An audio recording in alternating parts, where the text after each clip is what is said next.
the middle. First ban there from Echo Fox.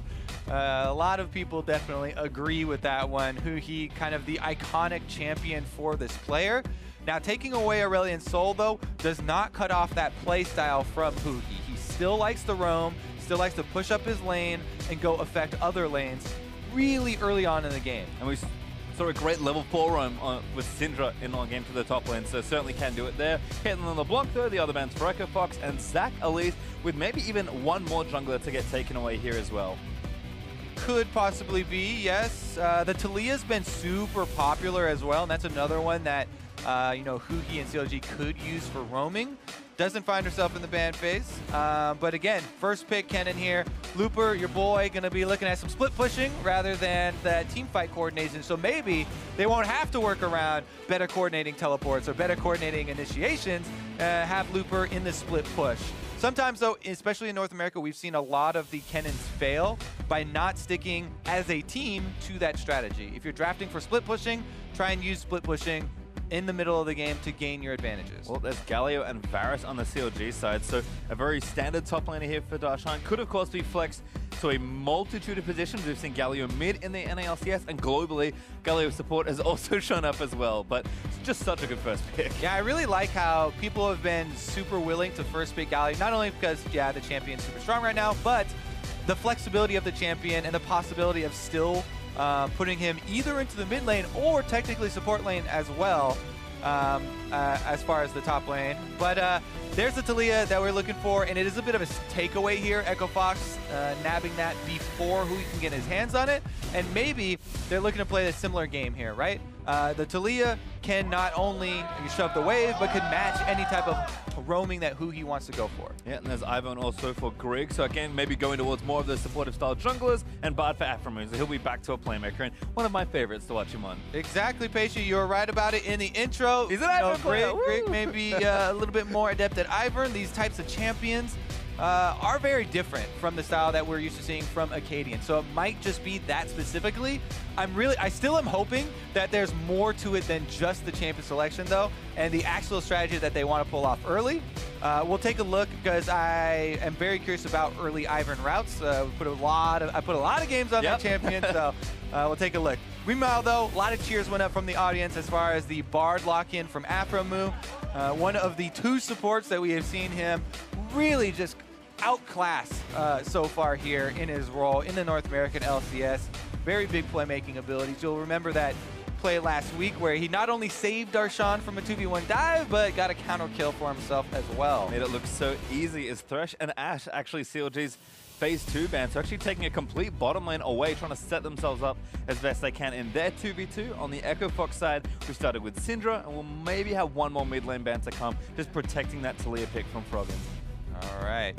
Okay, Lucian instead, so actually going to take away one of Dardoch's probably best junglers, if not his best. Definitely one of the champions you associate with Dardoch. The thing with me though, especially was showcased when he was still playing on Immortals, was the extremely wide champion pool that Dardoch does have.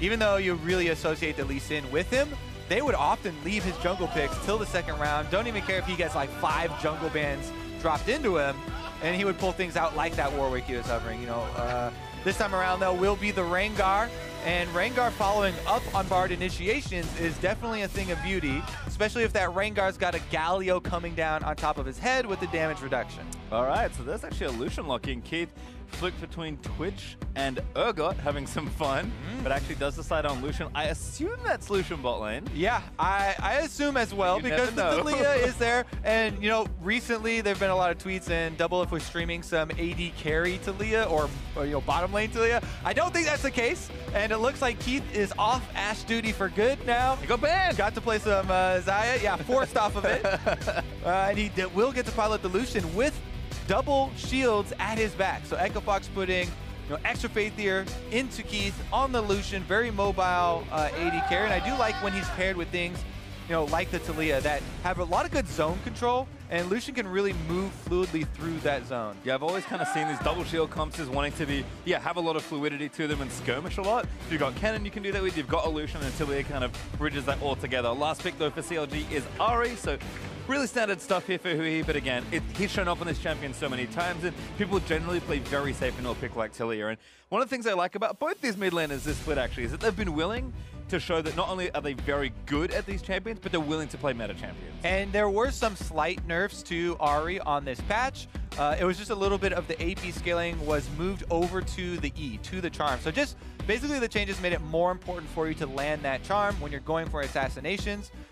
You know, more reward there if you're able to actually hit the full combo. What Ahri can do is threaten the Taliyah when she tries to dip into the fog of war and go for assassinations on her. However, I still feel like in this matchup, Taliyah can get the early advantage. You know, you can shove the lane pretty early on and try and affect the rest of the map. Typically though, Froggen likes to just smash in CS and control his lane. I mean, Taliyah's a pretty good champion for that, so we'll see what happens here on the Echo Fox side. Really cool comp, actually. I mean, Grigne kind of doing what we expected. No Nunu yet, sadly for us, but we'll see what happens on the Ivern. I don't know about sadly. Even though I played a lot of Nunu as well, don't necessarily like it. And there's Rengar for Dardoch, so kind of a classic pick for him. And a jungler we haven't seen that much of, and certainly haven't been successful yet, but a champion Dardoch knows very well. He's a champion he knows very well, and it's a champion that does gain popularity when the opponent is running the Ivern, because there is the obvious anti-synergy of Ivern puts up brush to try and protect his AD carry, then Rengar uses that brush to jump on the AD carry. So that's a little bit of a combo there. The other thing is that I like that they draft not just the Rengar in isolation. You have extra defenses by drafting the Galio with the Rengar. You also have an extra dive buddy into Ahri, so they can make sure that they assassinate their target by having multiple members go, and they even have setup for it with the Bard. So there are a lot of different pieces here in the CLG composition that want to work together. Same thing with Echo Fox though. The obvious shield synergy is there, and the constant split pushing from Kennen is supposed to reward them a little bit of cross-map pressure. Well, we'll see what happens here at level 1. Looks like everyone's fanned out as we're out onto the Rift for Echo Fox vs CLG game number 1. We will be paying close attention though to jungle routes, especially because Grigne is joining the LCS again for the first time here in summer 2017.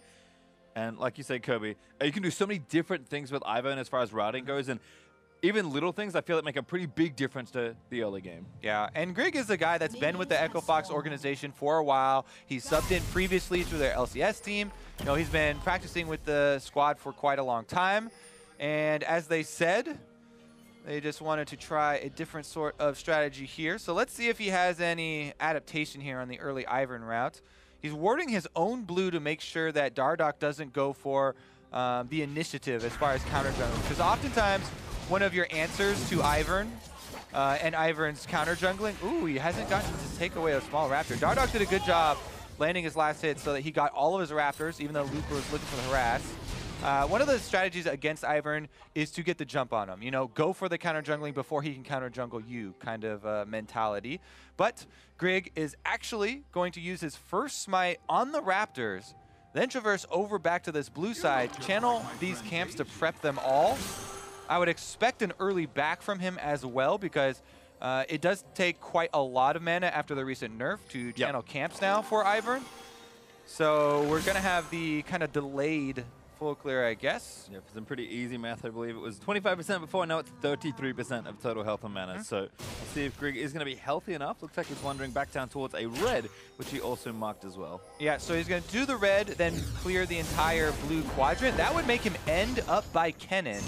Curious to see if he actually wants to, try and affect that top side of the map, because typically, with the double shielding and Lucian comp here, you would want to ensure that there is some vision down there for the bottom side, because right now they are pushing in the bottom lane of CLG, and Dardoch has ganked bottom more often than previously we've seen in Counter Logic Gaming series. Yeah, he's actually going for an early back after full clearing his left side of the jungle, and he's actually down towards this area, so Dardoch doesn't have another buff just yet. He's going to start the blue buff, but with that aggressive pushing from Echo Fox's dual lane, could see an early game.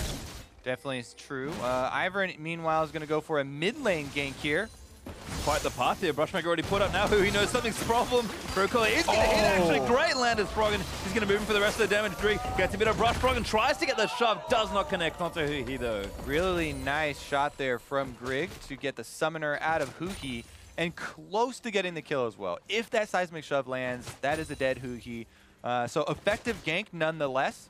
And I actually do like that route from Grigne. I had not seen the Raptor Smite start before, but definitely efficient from him. Got a very early level 4 for his mid lane pass. And you can see why they're subbing him in for this Ivern play. He definitely does have some expertise on it. Dardoch also not too far behind in experience. Level 4 going to invade, although he's going to take out this ward first after putting him pink in that pixel brush. Dardoch, though, no camp for him to really get, and except the marked Krug camp, which he might be going for. Good stun, though, for Aphro in onto Keith. But no follow-up trade damage there. Keith still up in CS pretty handily. Yeah, Keith doing quite well with Gate there on the Karma. Lends a lot of extra power to their lane phase. Aphromoo been walking around looking for chimes as well. Grigne trying to defend the second Raptor spawn, but not going to be the case. Dardoch moves in for the classic.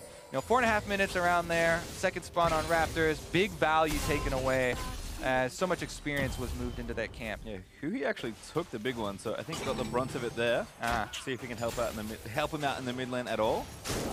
Dardoch now trying to protect his own Raptors because Grigne is kind of as expected here. Dardoch going to leave him onto him. Does get the root down. Slow's going to land, but Huhi actually has priority here. Going to move up first, and now Grigne has to be even more careful. Dardoch smites away the big Raptor. Froggen now roaming around, trying to make something happen. Dardoch is going to get rooted. Froggen is getting back. Dardoch forced to flash away. Oh, goes down. Froggen needs a little bit more, but he's not going to flash for it. Oh, he didn't have vision over that wall.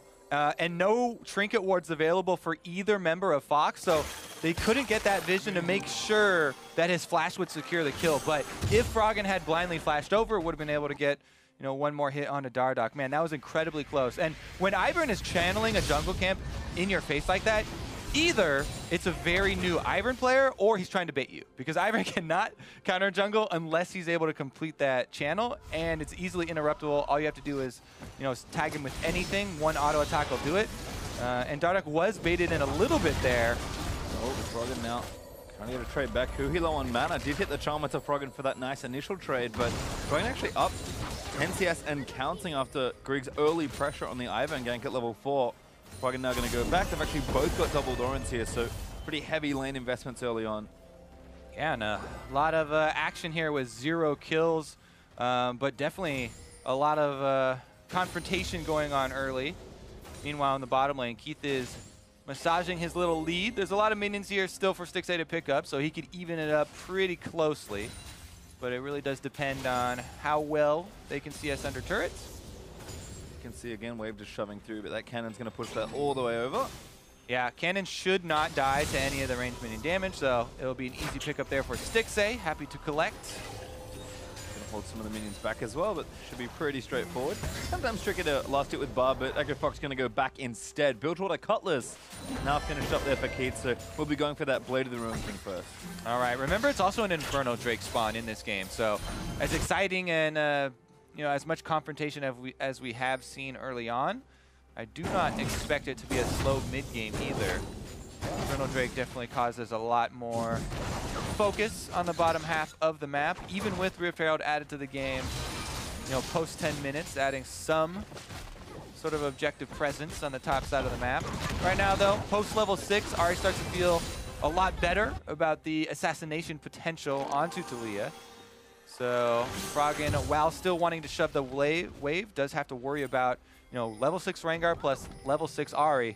Very scary combination. Yeah, you can see Dardoch was visiting again on the right-hand side of mid, so Froggen playing up and over, but that does give Grigne an opportunity to go take this red buff, and more importantly, gives Loop, who already has a pretty nice CS lead, a red buff. Yeah, anytime we see these auto-attacked base solo laners combined with an Ivern jungle, you definitely feel the pain for their lane opponents. See if Looper can use that red buff to really punish the Galio, though, because biggest complaint about Galio right now for people is his wave clear. It's very simple for him to get it off with spamming the Winds of War, and as you can see, he's been able to see us just fine up there. Darshan, no problem, pretty much even with the Kennen at this point, and even has the shove due to Kennen going over there to grab that red buff. Blue buff for Grigne as well. That will be Froggen's first blue, as he just goes over and collects the buff shortly. Looper, again, kind of letting the wave reverse back, trying to get pressure down onto Darshan. Froggen going to go ahead, pick up that piece of candy, and continue laning. Well, nice and even though. So despite some CS leads here and there, they're actually pretty minute in all these lanes. And it just feels like both teams have been spending this first 9 minutes or so just finding position on the map and looking for an opening. Yeah, definitely like the opening here, actually. And remember, these are both of the 2-0 teams going head-to-head right now. 2-0 from week 1, that is. And somebody is going to have to drop out of the first place tie. Pretty good performance here so far. As Grigne now post level 6 on Ivern, you do have the possibility of using Daisy to either get some turret damage and be very annoying in lane, or pressure a Drake very easily, as Daisy can take the whole thing while spamming Trigger Seed on her. Yeah, it's actually nice lane wards there from CLG. Actually never seen those before on the left and right hand side, but that's what pretty much every roam Froggen could ever go for, but might not matter as they're looking to collapse around this objective. Exactly, those are the types of wards that we used to see versus Twisted Fate when he was very popular in the game, because either side of the lane that Froggen tends to hover, you can warn that side of the map. Base check not punished. Ivern behind as well. Shields Froggen after the charm, but barely missing on that shot for Froggen. Yep, camping on his pink ward. Definitely advisable. Able to get a little bit of harassment down on Huhi. It does pay off. And again, as we talked about, Taliyah can get that shove very reliably, then look to move that advantage to either side lane. As of right now, though, pretty even. Yeah, Dardoch able to very quickly take down this ward. Leaps on it 4 times, and it's gone Aphromoo behind him. And CLG are going to be the first ones to poke the Drake and see if Echo Fox comes. There is a ward that saw them walk over to it, so this is a bit risky. Actually, Gate completes his recall on the Karma, so maybe Echo Fox are not going to commit more than maybe, they're not even going to commit at all. Not even a steal attempt here. CLG able to take it away as Gate completes that recall, and they make the call not to contest this. Nice force there from CLG, though I assume knew that Gate was going back, maybe just from what was happening in the 2v2 in bot lane. As a result, they'll be rewarded with the first major objective of this game. Gold, though, still holding even, so it's just a small early victory for CLG. Yeah, intelligent timing there from Counter Logic Gaming. And the Infernal Drake is definitely going to pack a punch here. If Rengar starts getting some of the kills, unique kills to stack up his passive, extra percentage from Infernal Drake as well really starts to skyrocket as far as the attack damage build that he goes for. And Dardoch usually builds a bit more aggressive. He's not that full tank Rengar player that sometimes we see. Have seen before, certainly. Looks like Darshan, fearing for his life, going to back away from that top side. 3 great wards placed though from CLG. And Lupa, I mean, again, still does have a decent CS lead here. Didn't see exactly what happened with the red buff, and his Blade of the Ruin King is on the way, but this is a face check. First Rengar ultimate. Yeah, onto Lupa here. Dardoch gonna land it up. Darshan with a great little Justice Punch taunt. Flash already from Lupa to use the ultimate. This should be first blood. Kennen is just so squishy. Dardoch leaps forward and grabs it. Yeah, able to get the flash there. Really nice taunt from Darshan.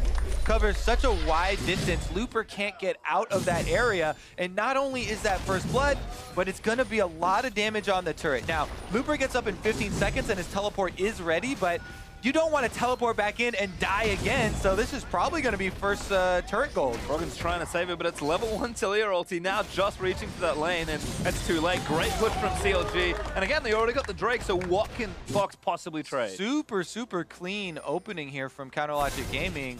You know, taking the Infernal Drake while the support is back for Echo Fox, then making a first blood turn into a first turret gold as well. And Darshan, so sneaky, gets into the brush on the side here, and Looper right for that pink ward. Pretty easy ultimate there from Dardoch. Take a look at the spacing here from Darshan. Tags him with the very edge of the taunt. We've seen actually a lot of people flash from one side of the taunt to the other side, thinking they can get out of it, and really not respecting the range on that AoE. Looper does the same, and not only does he die, he loses his flash for it as well, plus his turret. And it does kind of feel like an early worry here for Echo Fox, not because, of course, CLG are now gifted a decent little lead early on, but whenever I see teams pick Kennen, it feels like so much of their game plan revolves in getting this Kennen file or getting him ahead and then abusing his power in a side lane. Yeah, exactly. You want to get him to his 1v1 king status, basically, where no one can split push against him. This is definitely going to delay that and hamper Echo Fox's game plan coming into it. They still can fall back on, you know, Taliyah roams, and they have extra shields and speed for Keith as well on this Lucian, who's doing just fine in the bottom lane. But yeah, CLG, they have a lot of potential right now as far as the pick-off. Rengar with the Galio combo that we talked about can be set up so easily by a Bard ultimate. Well, instead, EchoFox just kind of biding their time, likely waiting for this next Drake spawn. CLG don't have too much to really worry about at the moment. Already got some first turret gold, picked up that first Drake as well, so we'll just kind of play through to their next objective also. Another thing to keep in mind as well is the Bard initiation is very difficult, a lot more difficult to dodge if the Bard cast is not seen by your team. So if Aphromoo can throw his ultimate from Fog of War, that makes the job way easier, you know, for Dardoch and Darshan and Huhi and all the guys to follow up on that ultimate and the, you know, the chance of it landing. Another red buff over here for Ivern though means that either Lucian or Froggen could go over and grab that. On mid laners, I actually do like it. Ooh, that was adorable. The Ivern Bush extra harassed there as Froggen's able to get the combo off. Well, it doesn't quite 100 to 0 Huhi. A little tricky to completely kill people. But Froggen will take the harass, although CLG are setting up for something around this mid lane. Looks like right now they're just kind of clearing out space for the next Drake that will be spawning in a minute 30. But Froggen not feeling too happy about all this pressure. Yeah, they've traded quite a few Raptor camps. Grigne himself has gone and counter jungle. Dardoch strikes right back. And Keith is the one to go grab that red buff on Lucian. Blade of the Ruined King is completed, so they are feeling pretty decent about their skirmish. Remember, never underestimate Daisy as well, especially early on. The early impact and the mid-game impact of Daisy disrupting team fights is very big. You want to probably use your smite on her, especially since in pro play, nobody really takes challenging smites or skirmishing smites quite as much. So definitely want to keep that in mind. Try and take down Daisy as early as possible because those knockups really get annoying in extended fights. Looks like Grigne is almost level 2 on the ultimate as well. So again, kind of the slower nature of this early game has meant that everyone's just kind of farming up. I mean, EchoFox, despite some missteps, giving CLG an early lead, do have plenty of farm and power in their carries. So I really think it is this next Drake fight that we have to be looking to. And despite the early setback, Looper, I mean, he's still Kennen with a Blade of the Ruined King now finished. So he should be abusing 1v1. Yeah, another Infernal on the way. Looks to keep the pace of the game. Very similar state. A lot of wards here for CLG in the red quadrant, though. So EchoFox moving around in full vision. And Aphromoo playing with fire a little bit. He really wants to clear that control ward, but doesn't have anything to slip into that brush to go for it. No, not safe at all. EchoFox instead will clear their own vision out here. Froggen continually shoving mid lane with Taliyah, kind of forcing Huhi to shove them very late is one of the advantages, and that does mean EchoFox are first to this objective, so if they want to start or try for a bait, kind of their time to make a play is right now. Good shot back in onto Afro, chunks him down. Ooh, that's going to be pretty worrisome, but there's the Bard ult. Misses! Oh, misses, but Froggen flashes the stun on the other side. Keith now onto Stixxay, because Daisy's going to help him out. The root does land from Stixxay's Chain of Corruption. EchoFox looking back in as Looper finally pops his ulti to try and frontline it. Darshan made his way down though as Looper isn't going to live through the rest of the burst. Froggen tries to zone out the other side of the team fight and does have wall. But EchoFox just look a little scattered here. Low, but Dardoch leaps in and tries to get a kill, but barely misses it onto Gate. And the wall is nice there from Froggen, but the Drake's at full health. Yeah. This looks a bit awkward. What are EchoFox is standing around here for? And now they go back on the Drake. This is 4v5, and CLG can easily push him off. Dardoch's super low, but technically he's flanking. I mean, they're tanking the dragon as well. Darshan needs to absorb most of that damage. Darshan over with the bar pole, but does get stunned. Now gets moved back, forced to flash away. Froggen barely missing so many kills as Keith flashes in for the rest of them. Dardoch assassinates Taliyah, though, taking down Froggen, and it's a mess around the Drake pit. It definitely is, Pastry. Hovering around that Infernal Drake, and they go through the magical journey just to get destroyed on the other end. Meanwhile, Dardoch's flank there with the 200 health Rengar does find the unsuspecting Taliyah, so it ends up being a kill traded back, but Infernal Drake still stands, and the vision is still around Infernal Drake, so I expect the action to continue. I was going to say, maybe it's a let's try that one again situation. I mean, Looper came down, Darshan, probably the top lane is using their teleport, trying to contribute to that fight, but It's a stalemate on that first one, but I think both teams will be back pretty quickly. Yeah, and that's one of the reasons why you like to keep the split pushing Kennen to gain split push advantages. You know, early in the game, he's only got to Blade of the Ruin King. If he teleports in, teleport is such a long channel, it's easy for the other team to set up, and CLG immediately focus fire Looper when he teleports into this. Take a look at the completion here, because there are a lot of parts. CLG misses a big part of their initiation, and Stixxay is getting chased off. So Looper completing that teleport initially didn't seem so bad, but Dardoch has the empowered root, and they immediately take him down. From this point on, CLG should have a huge advantage, because Daisy is down, the Taliyah wall is down, Looper's already dead. During that replay, they get right back out to that objective and take the Infernal Drake eventually. Looks like CLG were there first, and Looper actually went back to top lane, so CLG able to take that objective down. Echo Fox threatening around the Baron area though, because Darshan's actually trying to Rift Tailed. Oh, it's Rift Tailed. Never mind. A little too early, but they'll trade objectives here. Yeah, mini Baron being attacked right now, seeing if they can hit her in the eye. 8,000 health though. She does take quite a while still to take, and CLG just threatening a little bit, move up, chase them off it, and now they've got mid lane pressure. They can also push this turret. Yeah, it looks like Grigne again just going to channel that up. No smite. They can't give the blue over just yet. And CLG squad's all out. Recoiling in that side bush. It's like a Fox kind of scrambling across the map to make a play, I feel like. I mean, went for the Rift Child, did have to trade it for a second Infernal and didn't even get it because CLG were able to get back there. It just does feel like with Looper not being that strong yet and not having a teleport, it's really tough for Fox to do anything around the map.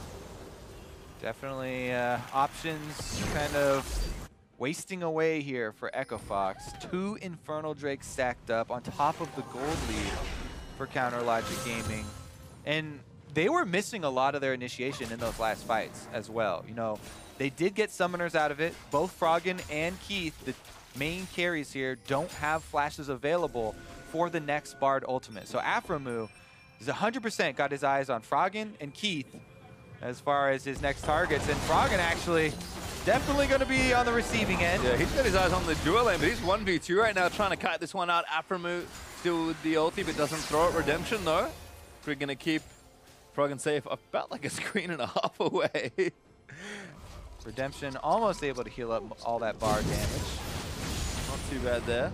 But again, Froggen, if he's going to play in this side lane, will have to be careful. Does have his ultimate to join any potential scuffle in the mid lane, and we've actually moved Keith over here for Echo Fox to try and challenge here and get some turret damage down. Huhi flashes in there, very aggressive, looks to take it down. It's going to miss the charm, but does not matter. What Ahri knows, Kobe? Yeah, no hesitation from Huhi. Sees an AD carry in the mid lane and decides that he's out of place. I mean, that's going to give him 4 levels up on to Keith as well. But man, the flash initiation there, good call from Huhi to take advantage. Right now, they have to worry about getting pinched, as the 4 members left of Echo Fox are circling around mid. Froggen walling in, stun lens for Looper onto Stixxay. He's getting exhausted by Aphro. Daisy in the front line as the wall's cutting everybody else off here for CLG. Echo Fox going to back off because looks like Rengar and Galio are coming though. Yeah, it's a possibility they go for a dive, but I think it's pretty rare. Technically, they have the Rengar ultimate and Galio ultimate combo, but turret diving at this stage would be risky, considering Huhi did blow everything to get that kill. And Ahri, without her mobility, is a lot less threatening, to say the least. Well, again, CLG will just take their kills, defend their turrets, and thwart the counter-attack there for Echo Fox. So once again, kind of reset at the 22-minute mark, but CLG have kind of built a quiet lead, I'll say here. Mid laner versus AD carry part 2. All right, Froggen wants this again. Aphromoo not here this time. In fact, here's the bots roaming up. Stixxay shoved back in. Oh, he's gonna get it! Destroys one as Gate flashes for the Q, but Darshan, who's gonna taunt him, just as punch him up against the tower. Doesn't even need to. Gate, he just tanks so many hits, and Grigne is gonna try and save his support. The Winds of War not enough as Gate zips away, but Darshan still on the chain. Does flash in. Q, oh, he lands it, and Gate goes down. Uh-oh, even Dardoch's actually still on the hunt here on the Rengar, and Root Call is still going. Can see him. Brush set up, but that's riskier under Rengar. Yeah, I didn't know about that brush. Thankfully, Grigne far enough away that it didn't matter too much. It doesn't matter at all since the Rengar ult was on, but you can use it for vision, technically. Not on invisible targets, though, I don't think. All right. Well, Looper's bottom side with TP does take a turret in the outer turret, excuse me, on the bottom side of the map. But TP in for Fox, he's going to try and challenge it. Gets gets the blow up on the key. Needs a bit more damage as Grigne will shield his ADC. CLG though still on this Baron. Grigne with a smite, ready to try and steal this one away. All right, he's gonna go for it. Huhi wants to kill him first though. Huhi says no, charm lands in. Stixxay over the top with the portal does take him down. Now it's uncontested, just needs to smite it down. But ulti not gonna land in. Ahri actually gets it. CLG will secure Baron.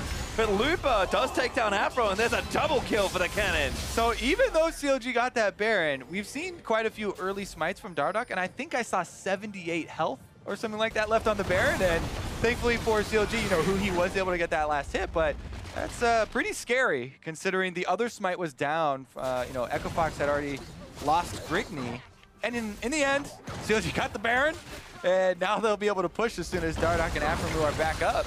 Well,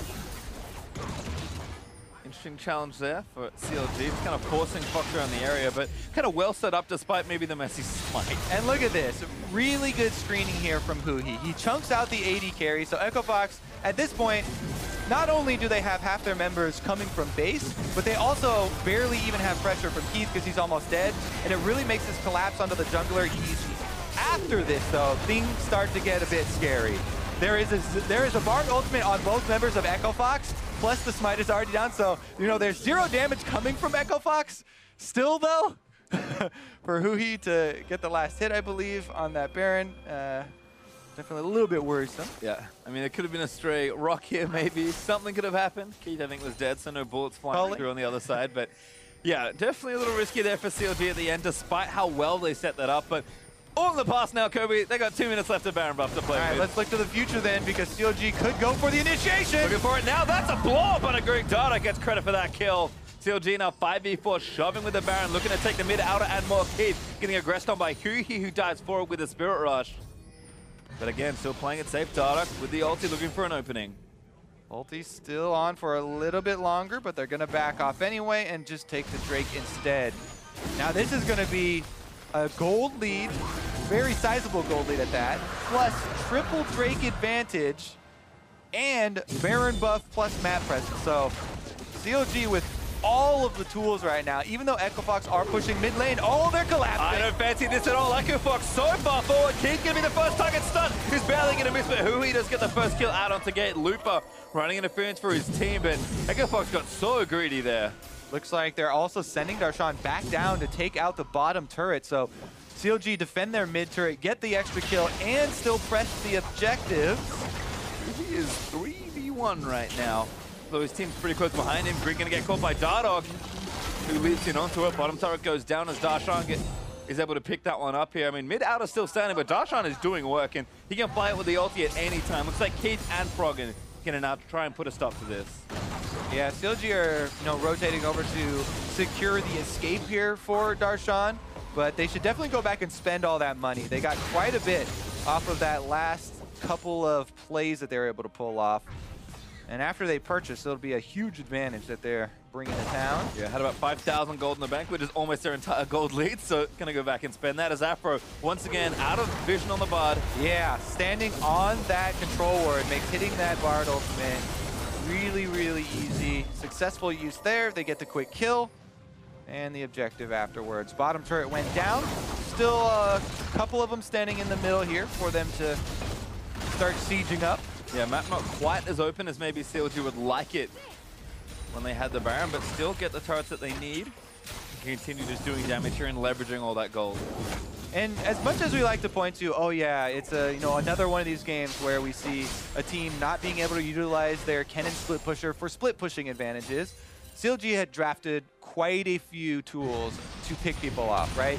Long range engage from Bard, the assassination potential of Rengar and Ahri. So they have a lot of answers here to that early Kennen pick, and we're seeing a bit of them. Aphro gets caught. Gets ignited, but maybe not enough damage. Still burning down, but no kill collected. Redemption gonna keep him. Oh, Grigne, that's his snipe. Never mind. I thought it was gonna heal him, but no, blue is bad there on that side. Blue is bad for Aphromoo, and he goes down. Grigne with the snipe.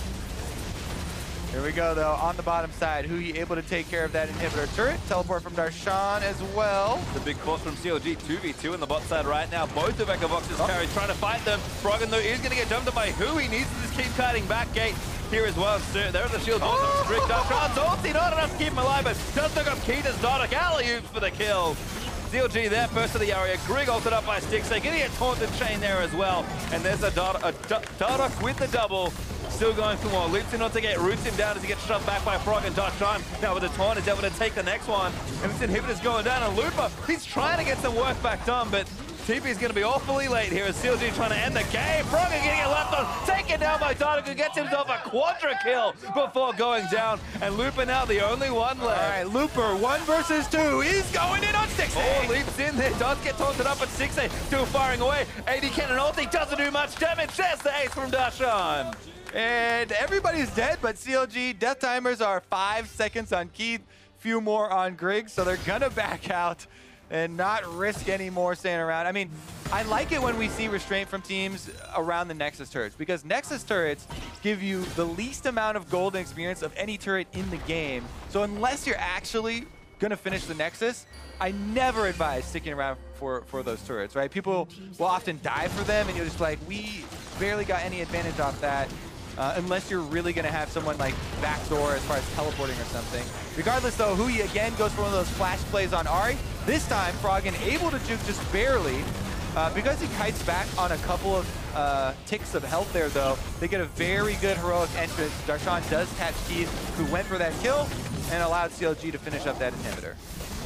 Meanwhile, Dardoch on the Rengar, putting out the deeps, is able to get a couple of extra kills here for himself. You can see all this abuse of Ivern and Brochet. Dardoch is just camping this spot. Yeah, that's rough.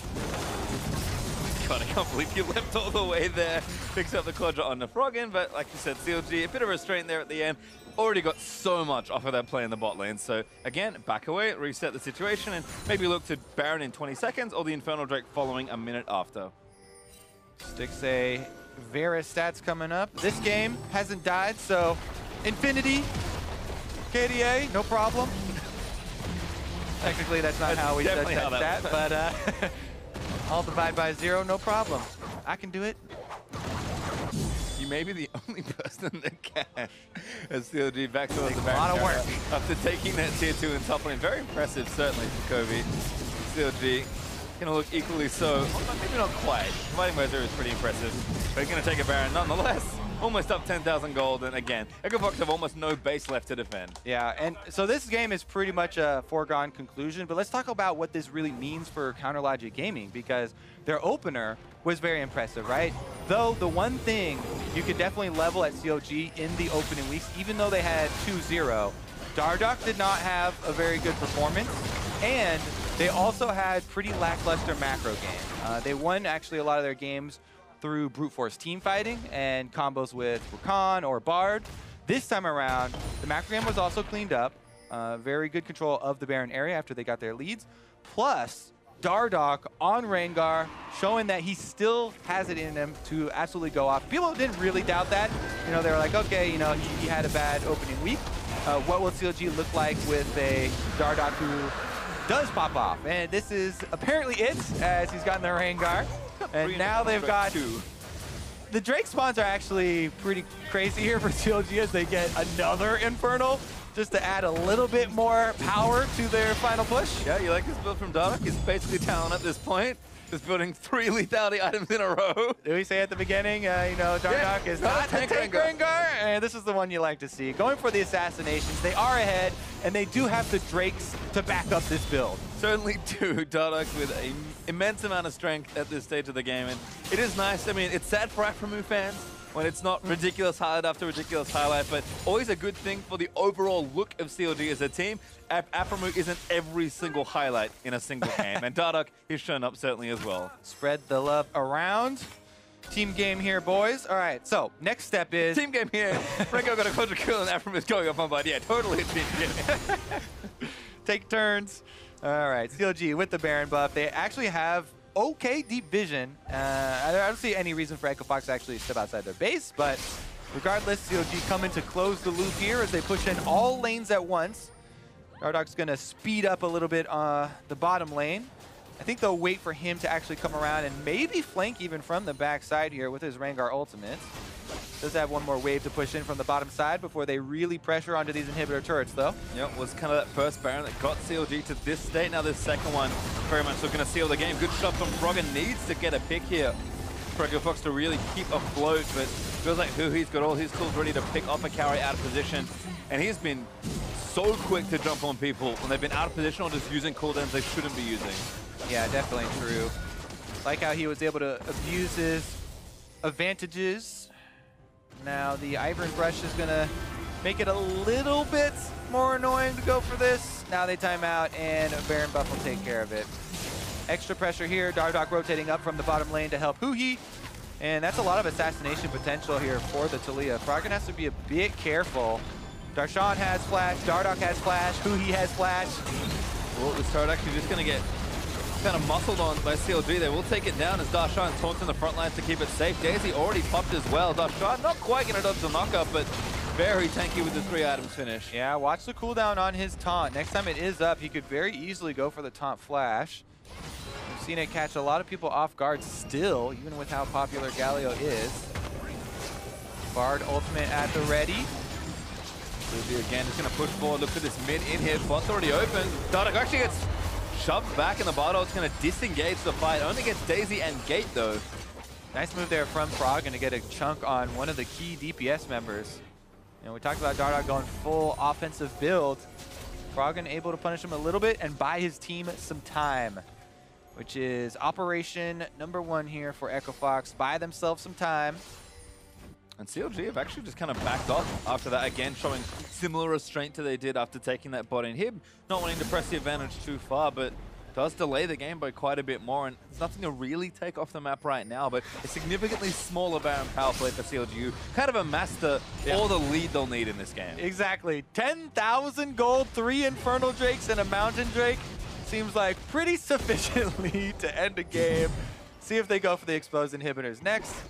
No reason to wait, really. Yeah, and that's kind of the thing. I mean, CLG, yes, positioned almost perfectly at this point to do whatever they want to close this game, but that does mean the longer the game goes on, the better things will get for FOX. They're very bad right now. I do want to stress that, but they will improve slowly if they can drag out the game.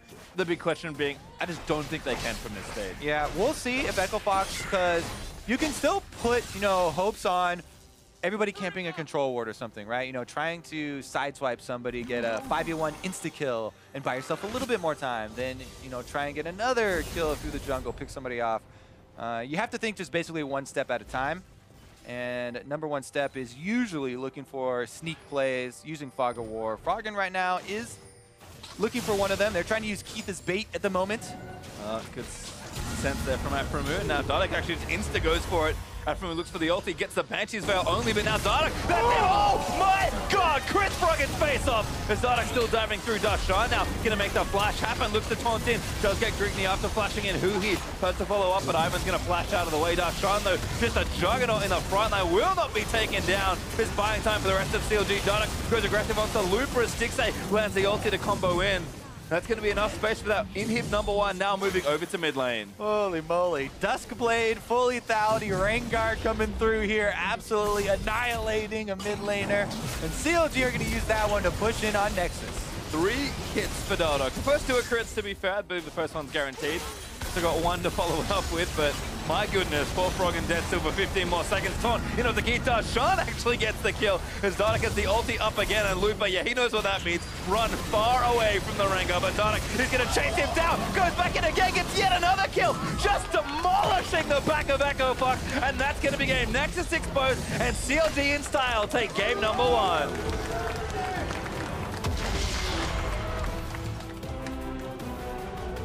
I'm going to have to tell you, that quadra kill looked pretty good, but I wasn't too impressed.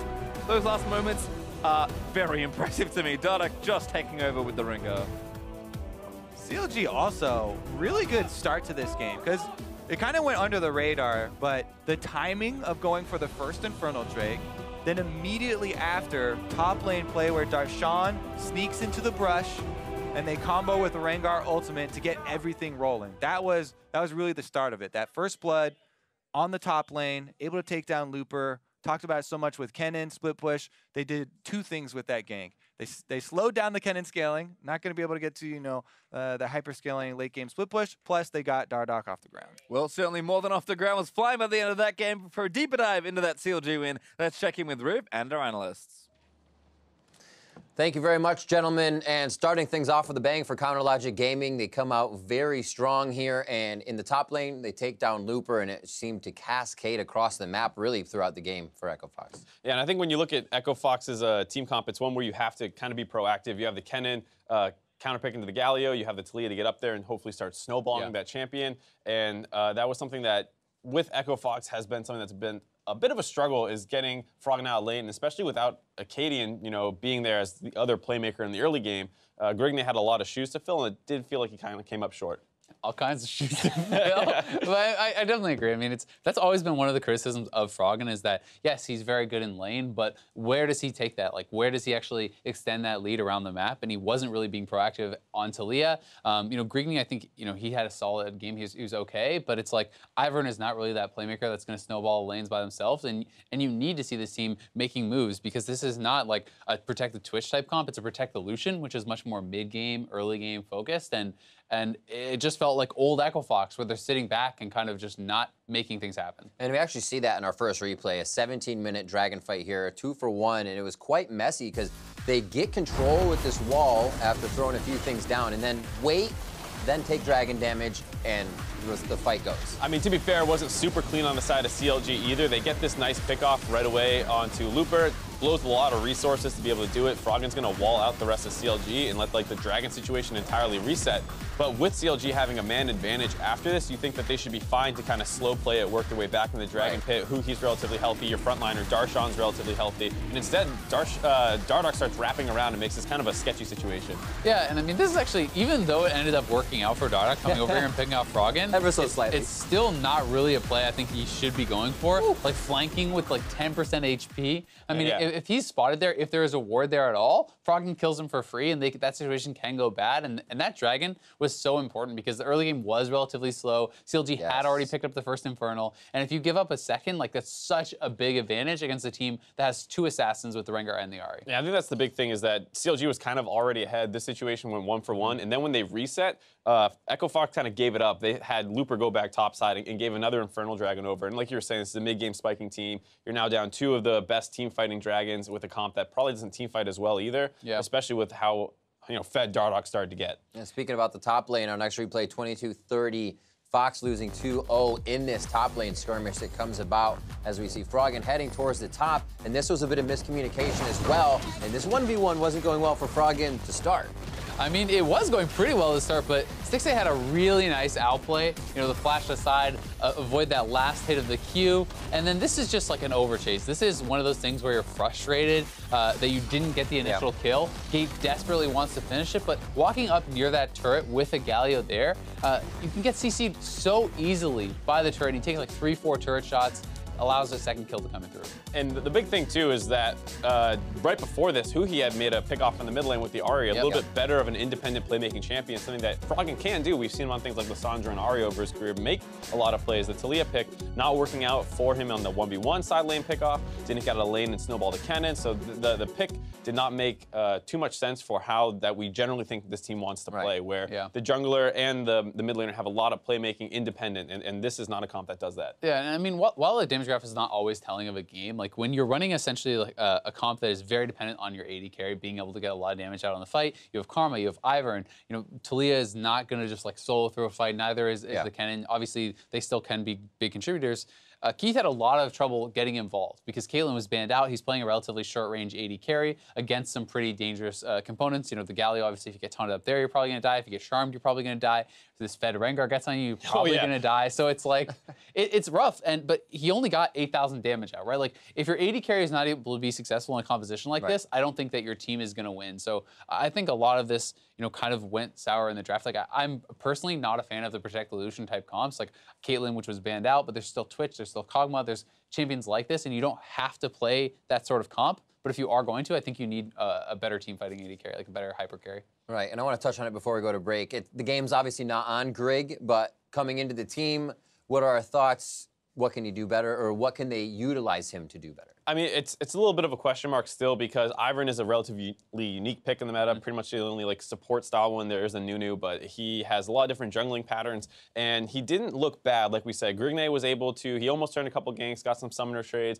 and then the big problem was that the rest of the team wasn't really doing anything, and that is a bit of an issue because Acadian is often counted on to be the guy who does get the team going, and Grigne didn't do that. Is it champion? Is it him? It's a little hard to say still. Yeah, I agree. I think he was fine. I don't think it was like a super impressive game. I don't think the game was his fault. It's more based on the way that the team played, right? They weren't snowballing through the Kennen, getting that massive split push advantage there. Right. They weren't, able to skirmish early with like a Blade of the Rune King power spike with the Lucian and get him really strong. They just didn't really kind of play to their win conditions. Absolutely. And as we look forward, our player of the game for this matchup is going to be CLG Dardoch, the opposing jungler in that situation, coming out huge with a quadra kill in the base, but before that on the Rengar, not getting himself into trouble this time, playing a bit more measured and really getting the team the advantages. Yeah, 31% almost done as a jungler is pretty impressive in the current meta, given that especially an assassin. This is not like a poke jungler. This is not either the start of spring where Rengar was crazy permaban status. So great game out of Dardoch, stepping up to show what happens for CLG when he's online, because like you said, last week was some of his worst games he thinks he's ever played.